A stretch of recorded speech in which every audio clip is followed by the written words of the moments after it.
This won't be how it ends for us. Economy cuts be slagged. I know we can be better than this.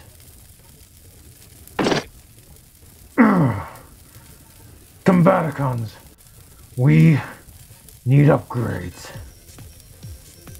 I'll call in some favors. Yes. I have numerous upgrade procedures I've been experimenting with.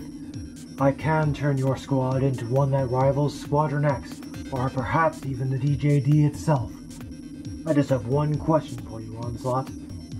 Just how much are you willing to sacrifice for your squad?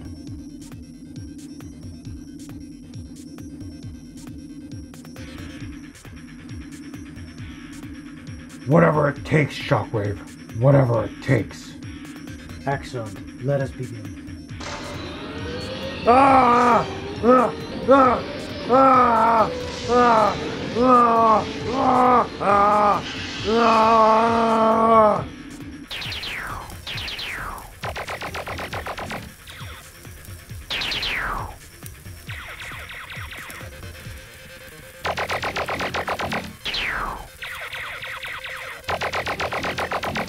Dinobots! Attack!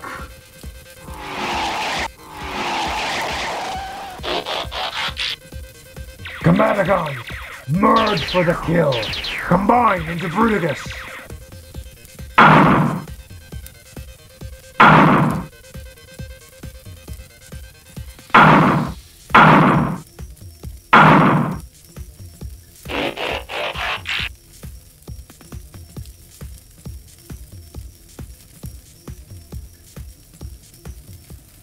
Alright, hi guys, Brian here, and today I'm going to give you my impressions of the MBC Military Titans set, who replaces the Onslaught figure for Fall of Cybertron Bruticus. And as you can see, massive, massive difference.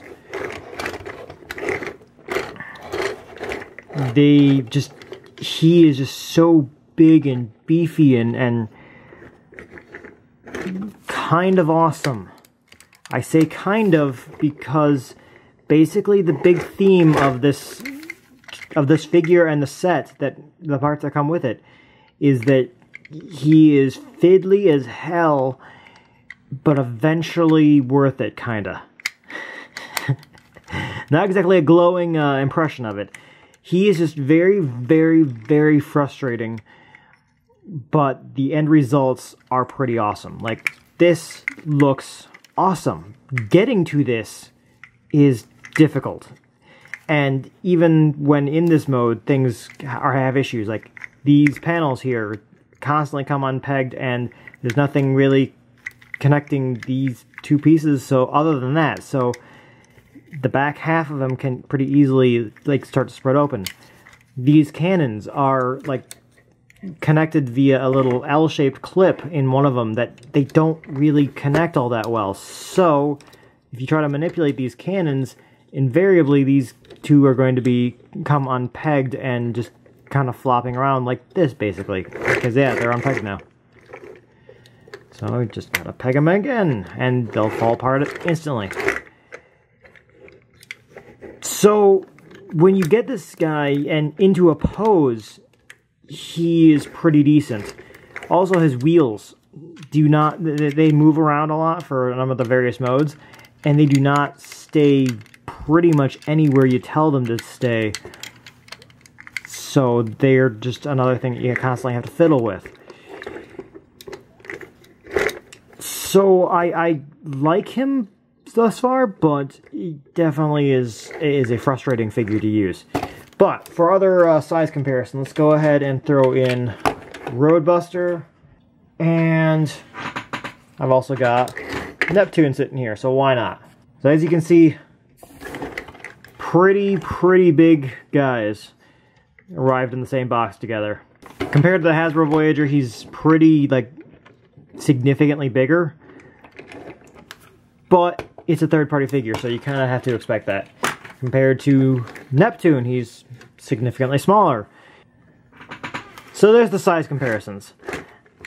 Now, there's a whole lot of stuff to do with this kit, so let's try to be quick about this, shall we? Let's go ahead and just run over to robot mode right now and give you my thoughts on that guy. Alright, so here he is in robot mode, and basically the same statements apply.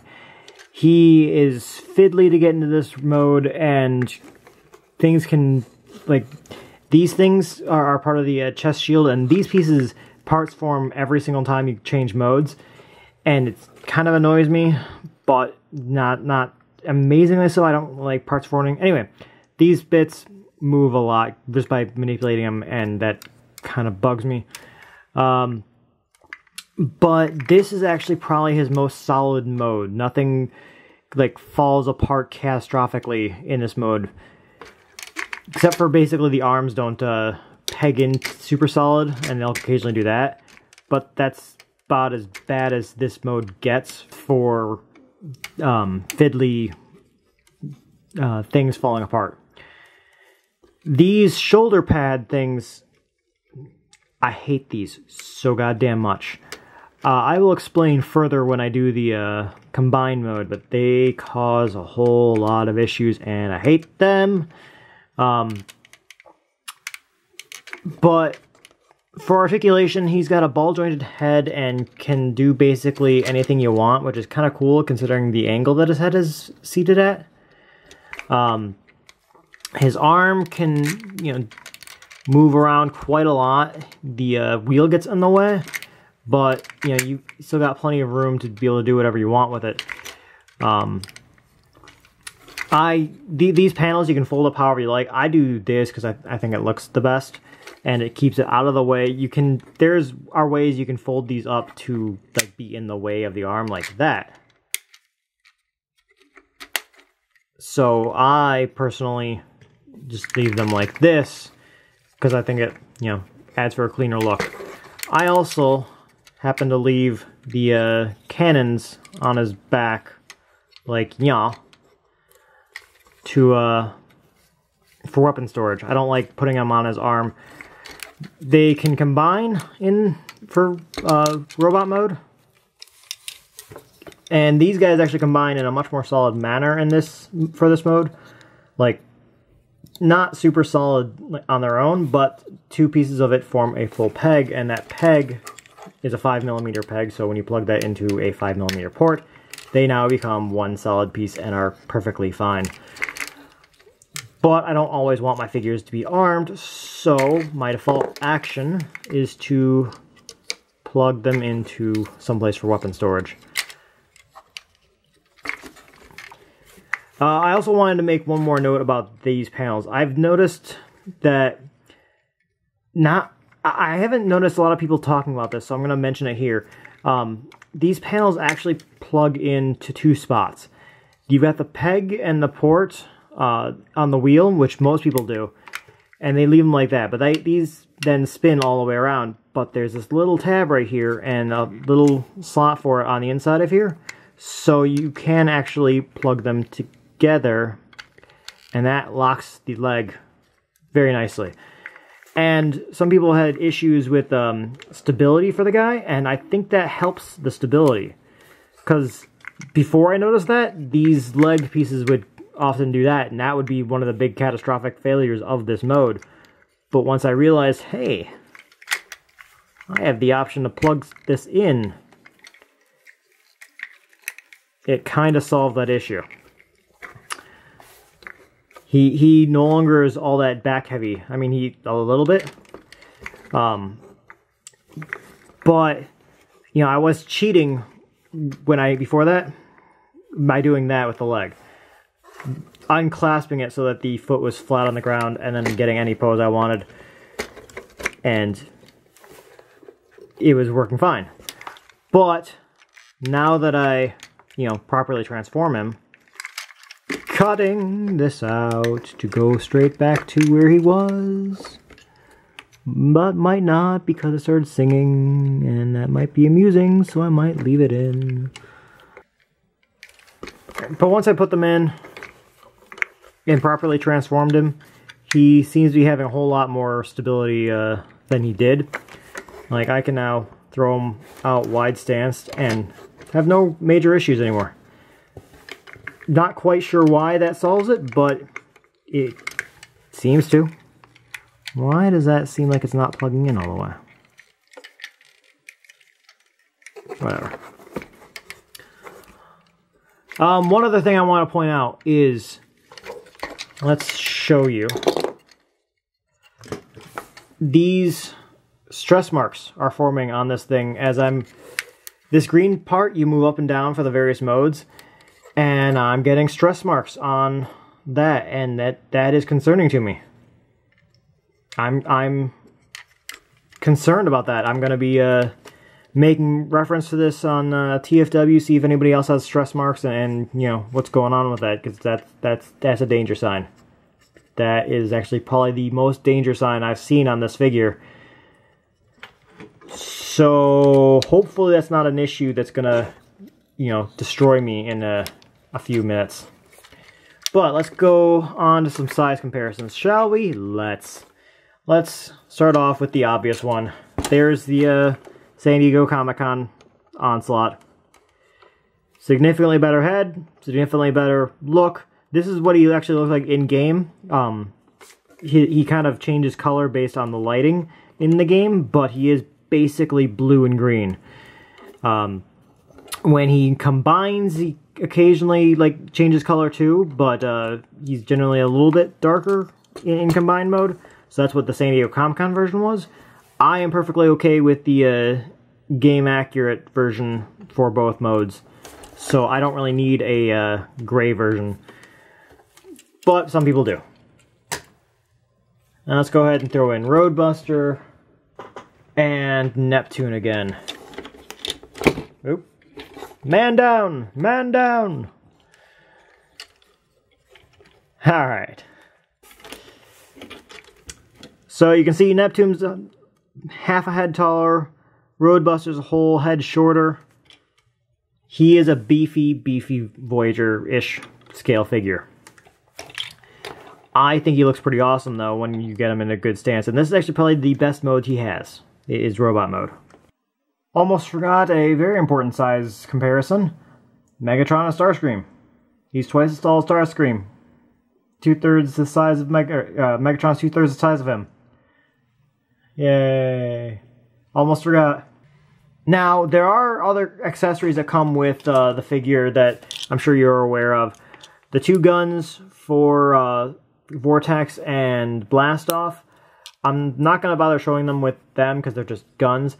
I do absolutely love the integration of the hands into the weapons, and like these guns, for doing a parts forming, if you have to do a parts forming thing for your combined mode or for your modes, this is not a horrible thing to do.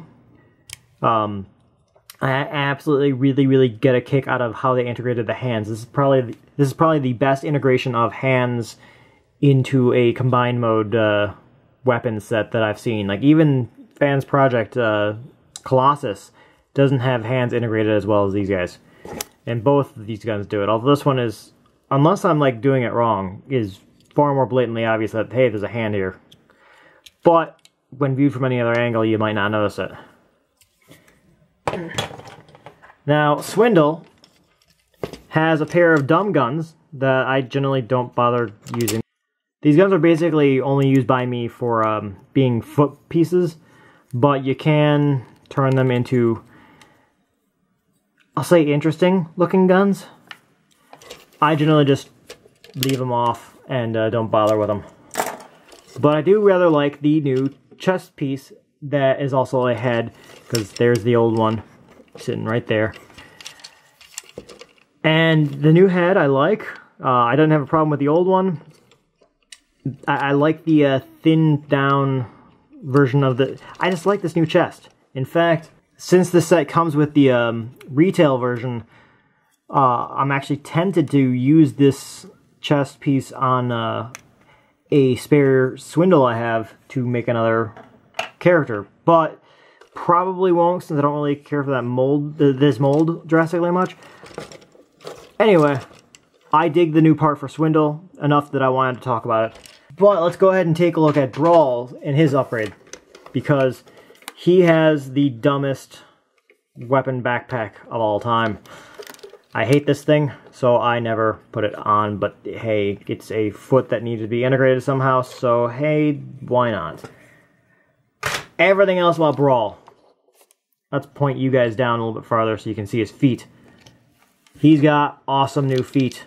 He's got hands that, you know, I don't really have any issues with the old hands, so I don't really feel these were all that needed. Same with the crotch piece. But hey, they're new. Primarily, his feet are awesome and were needed. In fact, they are so awesome and needed that I'm just gonna set my character Sunder here and point out that his feet are looking a little drab. So, hey, could use another set of these, and these wouldn't be bad to have, and these wouldn't be bad to have. So if anyone doesn't want these pieces, Sunder says hi.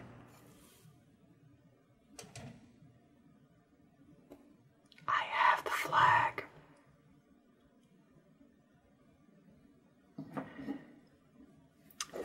So I love the Brawl pieces. They are pretty awesome. The new hands have a little bit of articulation to go upwards, but that's mostly for transformation. And you can stay on for transformation too, so that's pretty awesome. But these feet are just, oh, so very nice. So I didn't finish articulation. His arms can go in and out, can go all the way around. Got a bicep swivel, actually a double bicep swivel, because you can go bicep swivel up here at a very, very stiff joint. An elbow joint that gives you decent range of movement. Nothing at the wrist, and I don't really understand why. Nothing at the waist, and I kind of understand why. Oh, by the way, people, you might not ever realize this. These move. So, in combined mode, after you get the legs into place, which is a pain in the ass, shift these down. Legs, got good joints on them. The knee joint, pretty darn good on that. The foot joint, god damn it. See, he doesn't stick together all that well, and can often just unpeg himself. The foot has a, you know, hinge joint here and a ball jointed toe. So basically his legs are pretty darn good. They can get into a lot of different poses, and I'm satisfied with these feet. I say as I put him into a pose that he is not having much luck staying in.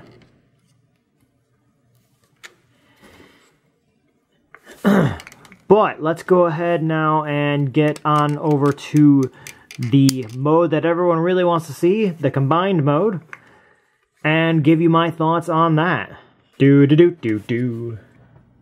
Alright, so here he is fully combined and all that fun stuff, and the comparison with the Fans Project Colossus, who is the first Bruticus that really hit the market.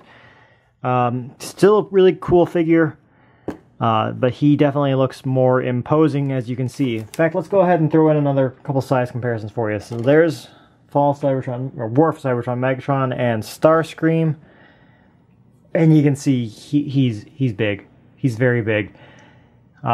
He is exactly what he should be. Bruticus should be huge and imposing, and is definitely hitting that mark. But I need to complain a little bit. His waist is formed by his two shoulder pads, or shoulder bits, and they, oh my god, do I hate this thing.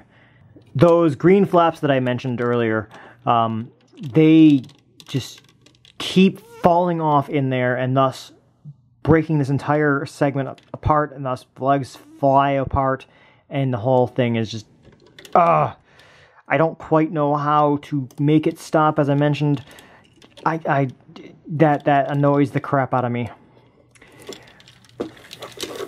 These skirt pieces fly off at the drop of a hat too. The arm, or the shoulder cannon things are a huge pain in the butt to get attached on here. Once you do attach them fully, you can, you know, move them like this.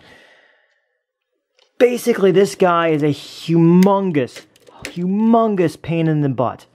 Remember in my Genesis video, I mentioned how he was...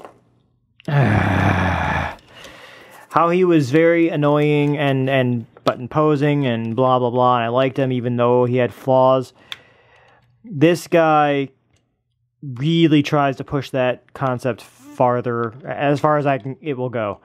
It really tries to try my patience as far as it can. He is such a pain in the butt to transform and combine that I literally almost threw him at a wall several times when I first was messing with him.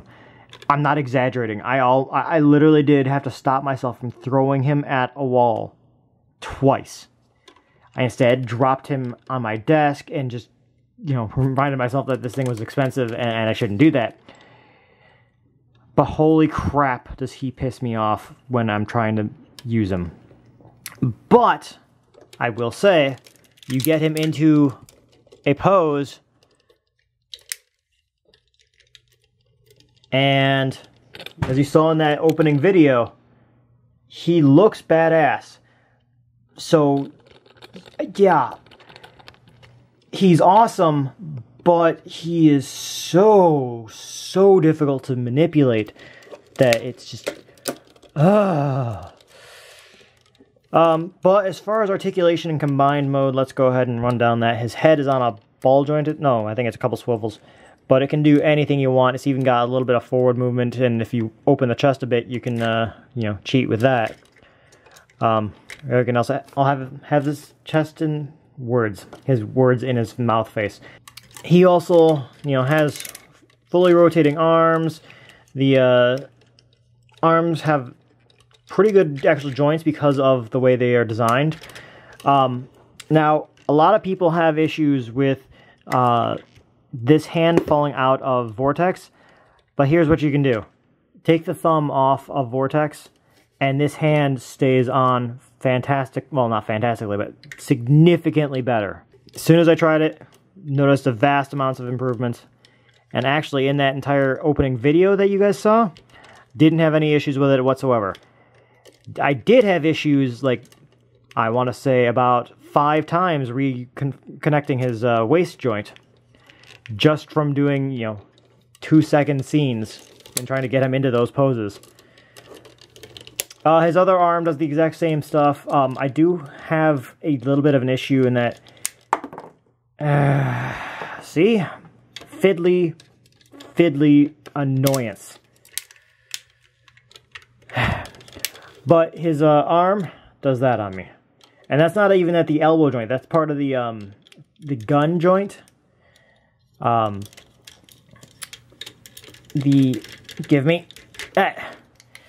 So the parts that flare open on mine is a bit loose. And when I have everything connected, he droops down. So if I like have a pose that I want him to have a fully straight right arm for, like, you know, his gun arm, then I have to take that into account when posing him, because it most likely won't look right. And trying to do that one-handed without it in your hand is actually a little bit tricky. The Swindle feet, a lot of people have issue with these things coming off the side, and I did too. And I still do occasionally. I thought it was a case of the pegs being too thin, or rather too thick, so I trimmed them down a bit, and I noticed some improvement, but then maybe I did it too much. I don't know. At the moment, I have them having been trimmed down, but with my own sanding and whatnot, and then I applied some super glue to thicken them again, and now they are just fine. In fact, throughout that entire 2 hours I spent doing that video for the opening for you, didn't have the pieces fall off on me once. Brawl's foot is fantastic, so he's just fine. Yeah, those are the major issues that I had with him. But yeah, in combined mode, once you finally get him into where you want him and get him finalized, once you finally get him finalized, he looks awesome. But getting to this point is, just be aware that it's an exercise in frustration. And my Swindle broke. One of the tabs broke on this, and so that's kind of annoying. Oh yeah, I didn't talk about his hands at all. Alright, his fingers and hands are individually jointed, but they aren't, like, pinned or anything.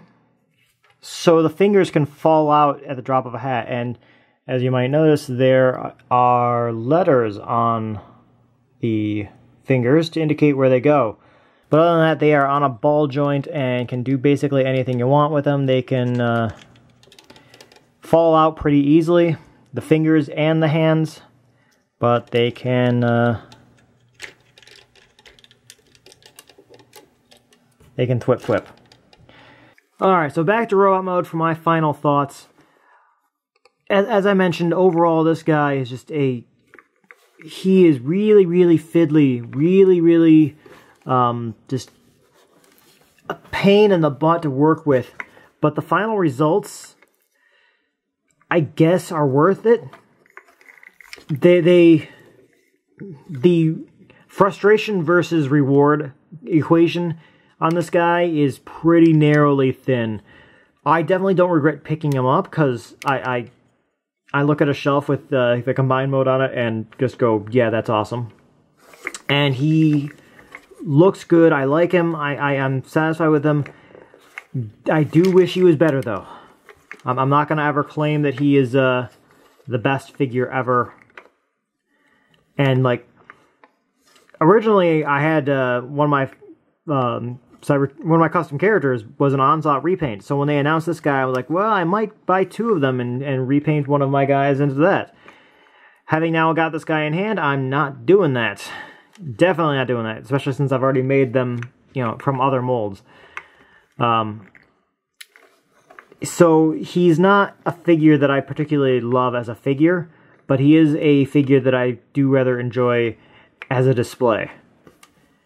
He's not a figure that I don't see myself picking him up to mess with him all that often, but I do see myself messing with the display with him somewhat often. Well, every once in a while.